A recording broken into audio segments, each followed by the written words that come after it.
Here, scientists are hoping that tens of thousands of bowel cancer samples, some of which date back to the 1960s, will help them work out why there's been a rise in the number of young people diagnosed with the disease.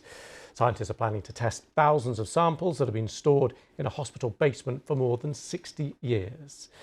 Let's speak to Professor Sarah Berry, Professor of Nutritional Sciences at King's College London. Thanks for coming on the programme. Pleasure, thank you. So let's first of all look at the issue here. Is it right? Are we seeing an increase in the number of younger people impacted here? Yeah, so we're seeing quite an alarming increase in the number of individuals below 50 years of age who are being diagnosed with colon cancer. We call this early onset colorectal cancer. And we see about a twofold increase in those born in the 1990s versus those born in the 1950s. And annually, the prevalences are increasing by about 4%. Now, I do think it's important just to put this into the context of absolute numbers so that we don't scare people too much. Per 100,000 people, that does mean about 12 cases per 100,000. But it is worrying the rate at which it is increasing. And do we have any idea what possible theories or reasons behind this? Yeah, so there's some reasonably well-known risk factors for colon cancer and particularly early onset colorectal cancer. So these relate to our environment. These are quite novel risk factors. So for example, air pollutants, microplastics. There's established risk factors related to our diet, such as processed red meat, sugar-sweetened beverages, a diet low in fibre, a diet high in sugar. We also know alcohol increases our risk, and we know that living with obesity significantly increases our risk.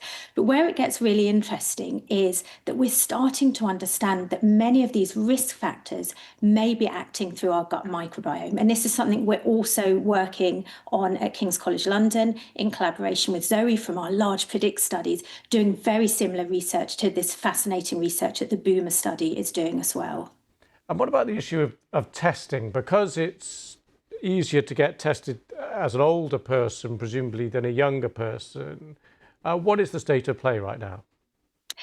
Yeah, so this is where we differ in the UK to countries like the US, where it's very common to be tested for colon cancer. There's different ways that you can be tested. You can be tested in a more invasive way, where they actually kind of put almost like a probe up your bottom to have a look at the cells there, or you can be tested to look whether there's the presence of blood in your poo. Now, this is done over a certain age in the UK, but it's not done under the age of 50. And this is where it's very difficult, because with colon cancer in particular, it presents at quite late stages in the disease. So the time at which you might notice changes like blood in your stool, like abdominal pain, like differences in your bowel habits, quite often that's quite late in the disease. The good news is that if it is caught early, it is very treatable in those under 50.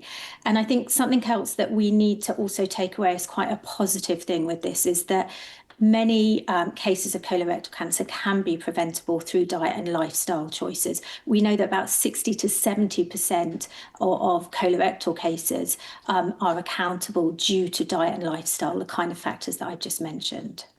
Sarah Berry, thank you very much for coming on the programme. Thank you. Pleasure.